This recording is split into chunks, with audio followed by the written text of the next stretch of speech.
A gente falou algumas semanas atrás sobre adoração, a gente até mudou um pouco, né, a dinâmica do culto aí. Algumas pessoas estiveram, né, participando com a gente aqui, vieram, e foi um momento muito precioso, né?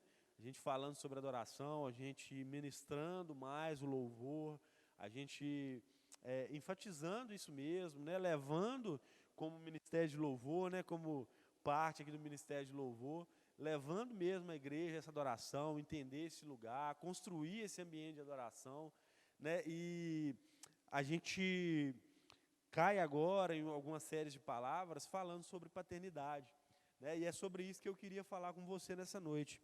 Eu queria que você trabalhar com você, que você saísse daqui, você que está em casa, que você entendesse que o nosso Pai Celestial, Ele é perfeito. Eu sei que você sabe disso, eu sei que você já entende isso, mas eu queria reforçar com você que o seu Pai Celestial, Ele é perfeito. Ele já, Ele tem todas as características que precisa ter num pai. Ele é o nosso exemplo maior de um pai. E eu queria enfatizar com você nessa noite sobre a posição e a postura que os filhos têm frente a um pai, sobre essa paternidade. Às vezes a gente, talvez seja o seu caso, né? Talvez seja uma realidade que você viveu. Às vezes a gente olha para o nosso pai natural e enxerga alguns defeitos, algumas debilidades, talvez algumas coisas que se pareçam muito com a gente, às vezes a gente não gosta, porque até pela semelhança, né? Às vezes quando é muito igual, às vezes a gente até acha ruim, mas a verdade é que muitas das vezes a gente olha para os nossos pais naturais e enxerga neles defeitos. E muitas das vezes a gente foca talvez mais nos defeitos do que nas qualidades, né? Foca-se muito em desonrá-los em função daquilo que fazem errado, né? Não reconhecer aquilo que faz bem feito, aquilo que se esforça talvez para ser, que não seja a perfeição do Pai Celestial, mas aquilo que se esforçam para ser, aquilo que se esforçam para fazer. E eu queria construir, né, esse pensamento com você nessa noite, que o papel do filho frente ao pai, ele define muito o lugar aonde nós vamos chegar. Talvez um pai possa até não ser um pai tão legal assim, um pai tão jóia assim, ou um pai tão santo assim. Mas a verdade é que quando nós nos colocamos diante dos nossos pais naturais e nós nos portamos como filhos excelentes, nós colhemos frutos frente a isso. A palavra de Deus diz que Jesus, né, é o filho amado de Deus em quem ele tem muito prazer, é um filho que faz a vontade do Pai, né, é o filho perfeito, o primogênito, o primeiro. E quando a gente olha para a palavra de Deus, a gente vê alguns casos, alguns exemplos, aonde existiu essa paternidade de forma distorcida e os filhos foram maus, os filhos fizeram aquilo que era errado. E às vezes a gente vê dentro do mesmo exemplo, e é o que a gente vai tratar, o mesmo pai, mas que o resultado do filho é diferente. A postura que o filho tem frente a esse pai muda completamente. Eu vou fazer uma pose para a foto aqui, que ela está doida querendo tirar uma foto minha. Abaixar ou levantar? E a postura desse filho frente ao pai, ele manda muito e ele vai nos mostrar muito da onde nós vamos chegar, daquilo que nós vamos colher e daquilo que nós vamos fazer no futuro. Queria que você abrisse comigo a sua Bíblia, em 1 Samuel, capítulo 2, para a gente já começar a contextualizar.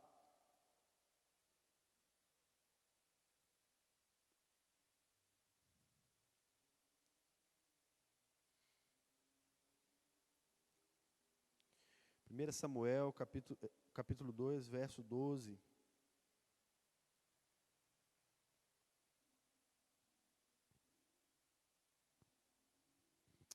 Fala assim: eram, pois, os filhos de Eli, filhos de Belial, e não conheciam o Senhor, porquanto o costume daqueles sacerdotes com o povo,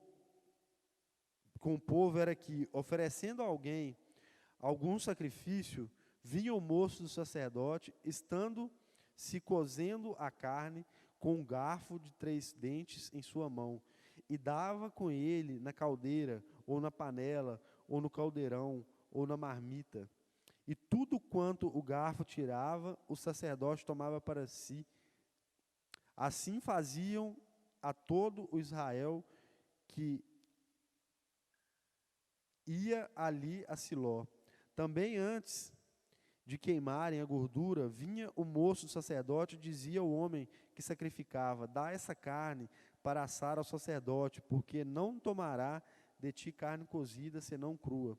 E dizendo-lhe o homem: queime primeiro a gordura de hoje, e depois toma para ti quanto desejar a tua alma. Então ele lhe dizia: não agora, hás de dar, e se não for, se não, por força a tomarei. Era, pois, muito grande o pecado desses jovens perante o Senhor, porquanto os homens desprezavam a oferta do Senhor. A gente começa aqui a nossa palavra com esse texto, onde fala sobre aquilo que era a postura dos filhos de Eli. O sacerdote Eli, ele era o homem de Deus naquela época, ele era a pessoa em que Deus tinha colocado para conduzir o povo, para governar sobre o povo, para ser juiz sobre o povo. E Eli, ele se vê diante da situação em que os filhos estavam fazendo coisas que eram erradas diante do Senhor. Se você for ver aqui no começo do texto, a declaração que a palavra de Deus faz é que eram filhos de Belial. A palavra diz que eles não eram filhos do Senhor. E quando a gente olha para a vida desses meninos, desses homens, a gente vê que ele não corrige da forma como deveria. Ou talvez aqueles meninos estavam tão rebeldes, a cabeça dele estava tão endurecida com relação àquilo que eles estavam fazendo, que eles não conseguiam se converter, eles não conseguiam mudar a direção daquilo que eles faziam. E aí a gente vê que a postura do pai é errada diante da postura daqueles filhos. Muitas das vezes a gente vê, né, no nosso cotidiano, pais que fazem aquilo que os filhos querem. Os filhos fazem aquilo que querem e os pais abonam aquilo. Eu estava vendo um vídeo, não lembro se no Twitter, no Instagram, uma menina talvez com uns 8 anos, já grande, e ela rabiscou o carro do pai assim, riscou tudo, desenhou uma flor, Feliz Dia dos Pais, eu não sei o que foi que ela escreveu. E aí a mãe estava com o celular toda feliz e satisfeita, filmando e falando assim: o que é isso aí que você fez? Ah, eu fiz para o papai. Ah, e você acha que ele vai gostar disso aí? Mas tipo assim, você vê que tá filmando, mas assim, né, que bonitinho, né? Que coisinha linda, arranhou o carro todo, né? Vai ter que arrumar. E era um carrão lá, eu não lembro qual que é o carro, mas era um carrão. E a menina velha já, e aí a mãe filmando aquilo, e, não, riscou o carro do papai, você acha que ele vai gostar? E às vezes a gente vê que a postura dos pais frente a certas atitudes dos filhos é o que prejudica, é o que às vezes faz com que aqueles filhos sejam filhos maus, ou se deem mal na vida no futuro. Mas para nós que conhecemos a palavra de Deus, e assim como os filhos de Eli conheciam a palavra de Deus, e esse texto que a gente leu, ele vai falando daquilo que era o costume de se fazer dentro do templo, dentro daquilo que era o ofício do sacerdote, e aqui esse cara sabia o que eles estavam fazendo, eles sabiam o que era o correto, eles sabiam o que a palavra de Deus dizia, mas ainda assim eles decidiam fazer o contrário. E aí o que tinha era uma postura de passividade do pai frente à atitude daqueles filhos.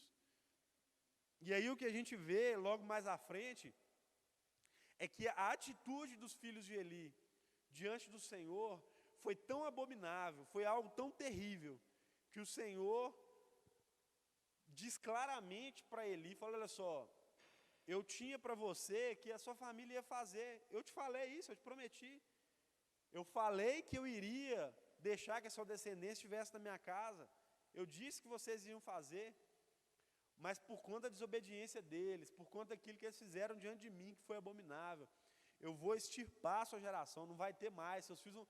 E aí você sabe a história, os filhos de Eli morrem, e a arca do Senhor é levada, e aí a gente vê que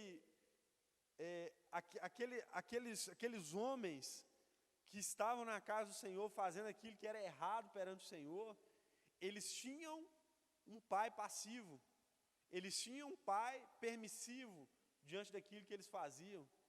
E aí a postura desses filhos, mesmo sabendo aquilo que era verdade, e eu gostaria de frisar bem isso com você, os filhos de Eli, Ofni e Finéias, eles sabiam aquilo que eles estavam fazendo. O pecado deles era algo deliberado, era algo consciente. Eles não tinham dúvida quanto àquilo que eles estavam fazendo. Eles usavam aquilo de expertise, eles faziam aquilo de caso pensado, queriam tirar daquilo que era melhor, daquilo que se fazia de sacrifício, eles queriam a melhor parte, e o restante que sobrasse ficasse para o Senhor.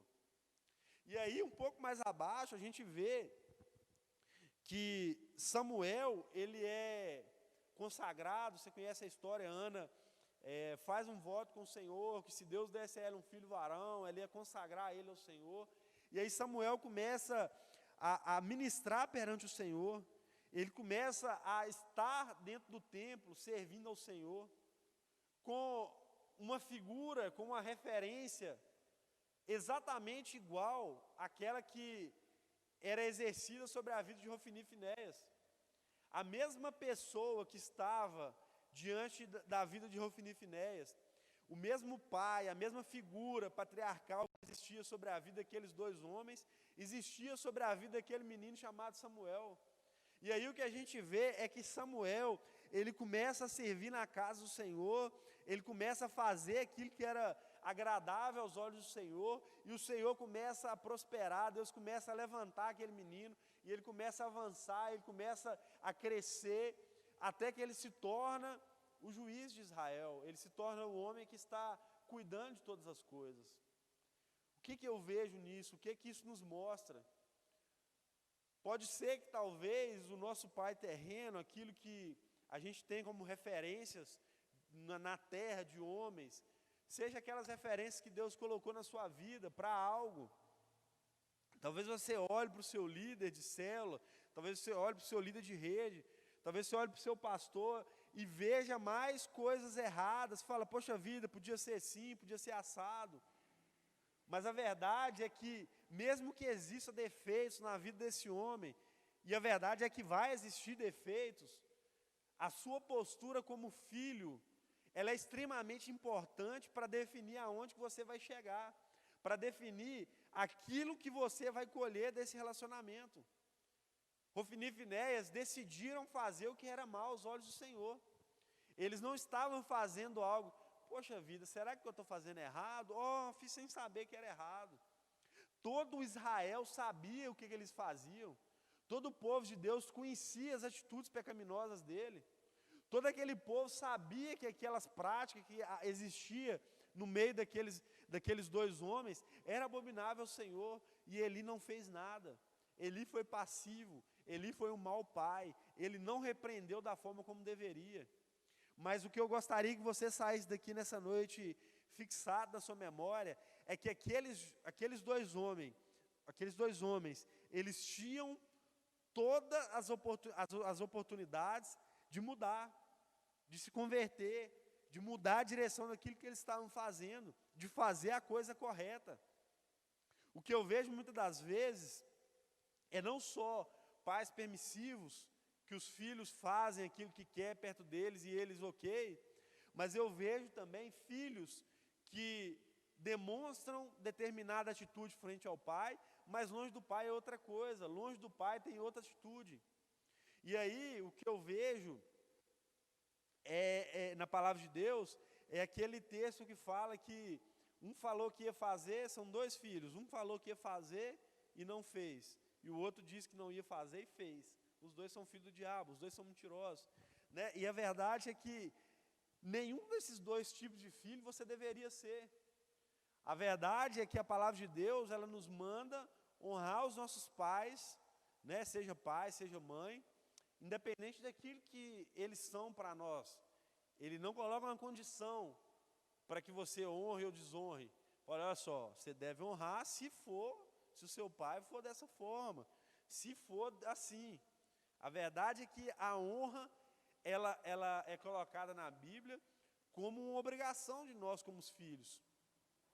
E aí, o que a gente vê é que existe uma diferença entre esses dois filhos, essas duas etapas na vida de Eli. Talvez Eli tenha ensinado para Samuel o mesmo que ele tem ensinado para os filhos dele. Talvez a forma como ele lidou seja a mesma. Mas existia na vida de Samuel um respeito pelo Senhor, existia na vida de Samuel uma vontade de fazer aquilo que era correto. E um pouco mais à frente, no verso 8, a gente vai ver que os filhos de Samuel, eles fazem um negócio errado aí também. Vamos ler lá? Pula algumas folhas para frente aí. 1 Samuel 8, verso 1.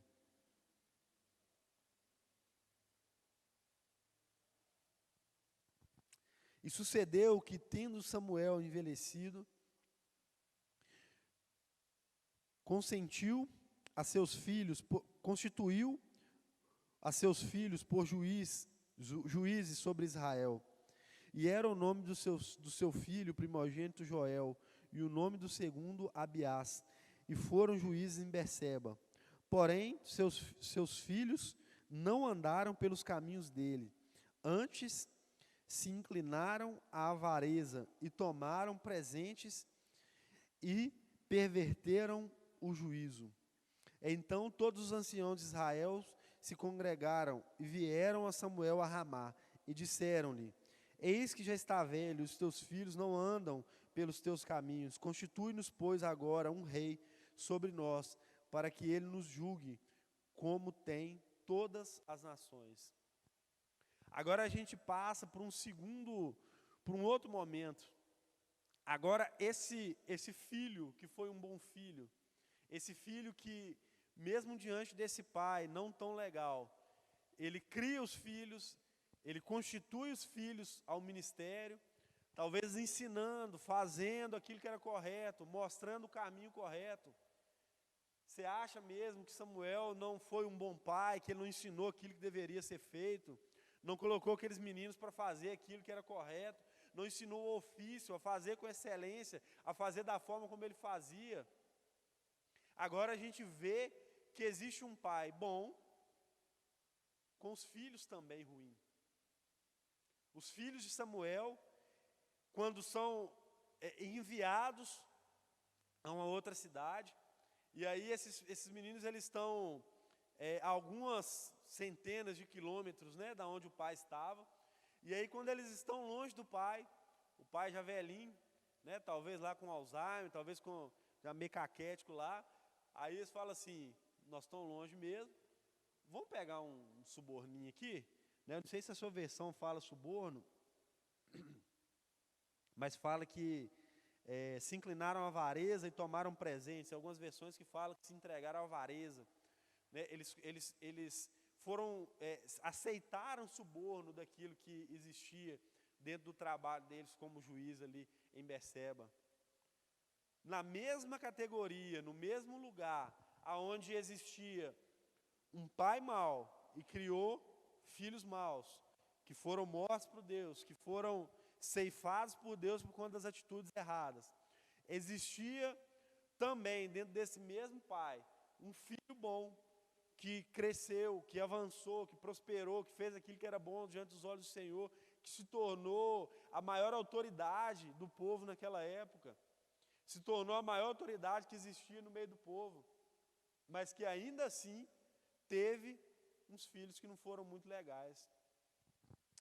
A verdade é que nós, como filhos, mesmo que os nossos pais não seja pai natural, seja pai espiritual, seja, né, o pai aí da categoria que você quiser enquadrar, mesmo que esses pais não correspondam ou não façam tudo aquilo que a gente espera, ou não seja um exemplo perfeito naquilo que a gente espera, a sua postura como filho, a sua postura diante daquilo que a palavra de Deus manda que se faça, vai determinar aquilo que vai ser o seu futuro.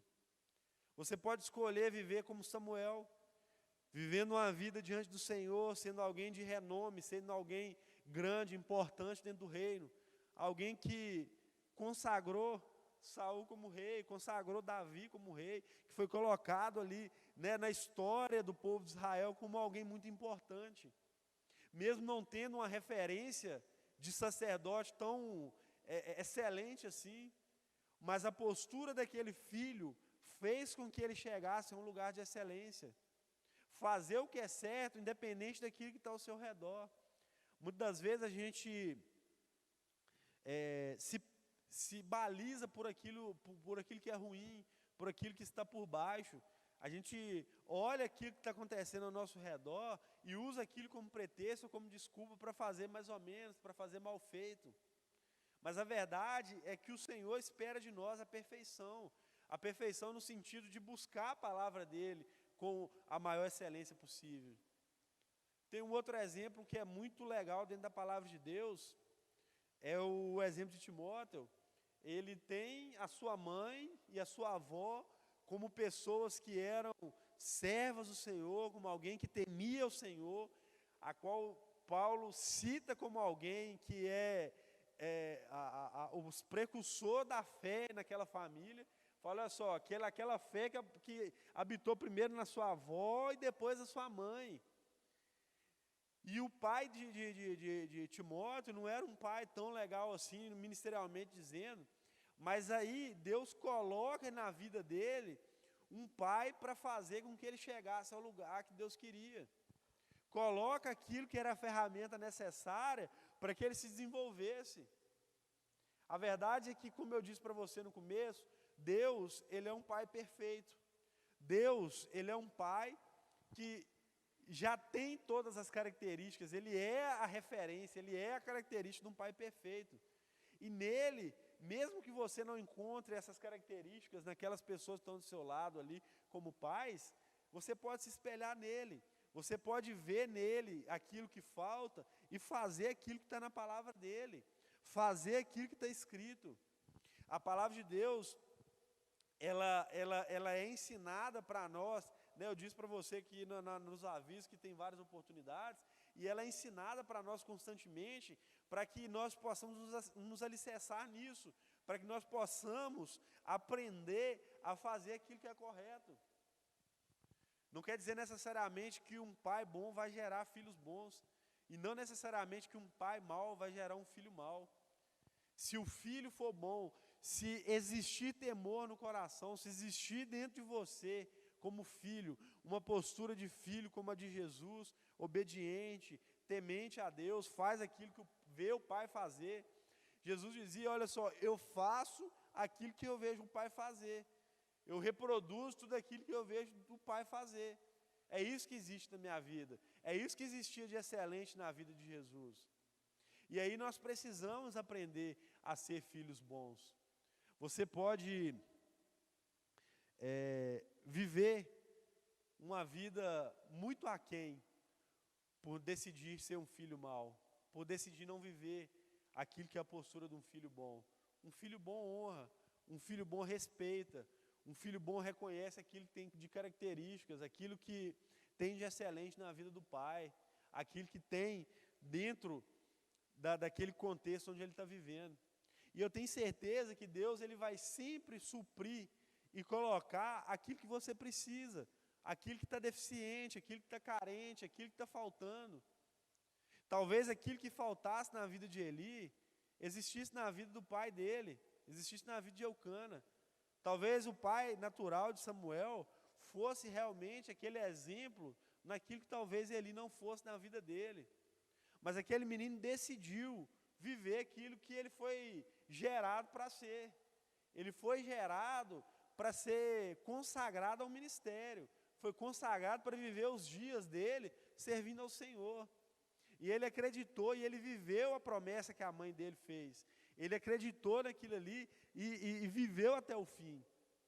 Você pode sair daqui nessa noite, e eu queria que você saísse com isso no seu coração, decidido a ser um filho excelente, em todas as esferas. Né, lá na live do Bispo Elias, lá ele falou sobre essas características, sobre esses tipos de pai que existem, né, sobre essas categorias que podem existir na nossa vida. Decide ser um filho excelente, decide a fazer aquilo que você vê o pai fazer de bom, né, aquilo que é bons exemplos, respeitando, honrando, valorizando, para que você possa avançar na sua vida, para que você possa sair da mediocridade, para que você possa sair daquilo que você está vivendo, de sendo mediano, por falta de reconhecer aquilo que está, né, perto de você. A verdade é que, para os filhos de Eli, foi um juízo muito mais duro que para os filhos de Samuel. Talvez o pecado dos filhos de Eli foi muito mais abominável aos olhos do Senhor do que os filhos de Samuel. Mas a verdade é que os filhos de Samuel poderiam ter continuado reinando e governando, mas eles perderam, mantiveram vivo. Deus não levou, Deus não matou, mas perderam a continuidade daquilo que existia na vida deles. Samuel assume uma continuidade daquilo que não era para ele, por fazer a coisa certa, por fazer aquilo que era correto. Você, como pai, pode gerar uma herança para o seu filho. Você pode facilitar a vida dele. Eu estava conversando com a Lígia lá em casa, lá, e eu estava falando assim, a verdade é que todo mundo, né, gostaria de ter tido um pai rico, para deixar uma herança boa. Mas ninguém quer ser o pai que constrói uma herança boa para o filho, para deixar uma herança boa para o filho. Né? A gente nunca pensa nessa ótica, né? Não, vou construir um patrimônio maravilhoso para que a vida dos meus filhos sejam mais fáceis. Né? Muitas das vezes a gente pensa, poxa vida, né? Podia ter, né, um pai milionário aí, né? Cheio do dinheiro, aí, cheio da grana aí, para facilitar a vida, para chegar mais próximo. Mas você pode deixar uma herança para o seu filho, você pode facilitar a vida dele. Né? Você pode fazer e facilitar com que ele chegue, né, mais rápido aquilo que Deus tem, para aquela continuidade, para aquilo que existe na vida dele. Talvez se os filhos de Samuel não tivessem se dado, né, a essa corrupção, poderiam ter sido muito maiores do que o pai, poderiam ter prosseguido com o ministério. Talvez não tivesse brotado no coração do povo a necessidade de um rei. É lógico que a gente sabe que era necessário que viesse um rei, que o povo escolhesse um rei, para que Davi viesse, para que Jesus fosse da descendência dele, né, para que a história fosse contada da forma correta, para que acontecesse da forma como Deus planejou. Mas talvez fossem eles, talvez a continuidade fosse ali. Mas por decidirem não ser filhos bons, perderam a herança, perderam aquilo que poderia ter de herança para a vida deles. Os filhos de Eli pagando com a vida, e os filhos de Samuel pagando com a perca daquilo que existia de honra dentro do lugar onde eles estavam. Perderam a posição que tinham dentro do reino, por não serem filhos bons. Eu queria que você saísse daqui nessa noite com isso no seu coração. Decida ser um filho bom. Né? Todos nós somos filhos. Todos nós, em algum momento, somos filhos. Decida ser um filho bom. Decida ser um filho excelente. Decida fazer aquilo que a palavra de Deus te orienta a fazer como filho, independente das circunstâncias, para que você tenha direito à herança do Pai, para que você receba daquilo que existe na vida do Pai. A palavra de Deus diz que a maldição ela acompanha, né, aqueles que fazem o que é mal, mas aqueles que andam corretamente diante do Senhor, Deus tem misericórdia até 1000 gerações. Decida colher aquilo que tem de bom, decida viver decida colher dentro dessas 1000 gerações aquilo que tem de herança para você, e viver, e avançar, né, e caminhar um pouco mais, a fazer um pouco mais, a ir um pouco além daquilo que a sua ótica natural consegue ver. Você pode ir muito mais longe, né, do que aquilo que os seus pais foram, né, daquilo que os seus pais fizeram. Não por orgulho, não por vaidade, mas porque existe uma herança sobre a sua vida. Existe algo que você pode tomar posse e viver aquilo. A verdade é que muitas das vezes as pessoas decidem ser como o filho pródigo, né? Não querem honrar o pai, não querem reconhecer o pai. Os pais, o pai ali daqueles 2 rapazes, o pai era bom. O pai ali é Jesus, é Deus. A verdade é que o pai era bom. Os filhos é que decidiram, um viver dentro da casa dele e não reconhecer, e o outro a sair e se rebelar. Mas a verdade é que o pai continuava sendo bom. O nosso Deus Pai, Ele continua sendo bom. Ele é perfeito. E Ele pode fazer com que nós tenhamos direito a essa herança que Ele conquistou para nós. Existe uma herança, existe algo que você pode tomar posse. Existe algo que você pode se agarrar para que você vá mais longe, para que você avance nessa terra. Mas é necessário que você entenda e valorize esses pais que existem na sua vida, principalmente o Deus, né, o nosso Deus Pai. Amém? Eu queria orar com você nessa noite, queria que a gente como filho, eu me colocando como filho, que a gente se colocasse nessa noite como um filho como Samuel, que decide viver aquilo que os pais se propuseram, né? Já pensou aí, você recebeu uma notícia dessa aí que, né, mãe? Minha mãe está aqui e falou assim, não, eu te consagrei para o ministério. Eu falei, mas como assim? Eu não pude nem escolher esse negócio, não. Eu falei, não tem escolha, né? É só viver. E talvez Samuel pudesse olhar e falar assim, não, eu não vou fazer isso não. Que negócio é esse? Eu vou, se me promete uma coisa que eu não tenho nada a ver com isso, eu não tenho nada a ver com isso. Mas ele decidiu obedecer, ele decidiu viver aquilo do qual ele foi consagrado, a herança que ele tinha, aquilo que foi depositado, as palavras que foram ditas sobre a vida dele. Ele decidiu viver. E que nós possamos nessa noite decidir viver como os filhos. Que nós possamos sair daqui decididos a exercitar esse papel de filho na nossa vida com excelência. Não cobrando o pai. Aquilo que a gente quer que muitas das vezes o pai mude, talvez a gente não consiga que ele mude. Talvez a gente não consiga mudar o outro. E a verdade é que muito provavelmente não vamos conseguir mudar. Mas nós como filhos, nós podemos nos mudar. E talvez seja mais fácil culpar do que decidir mudar, do que decidir fazer aquilo que é o nosso papel, aquilo que está ao nosso alcance.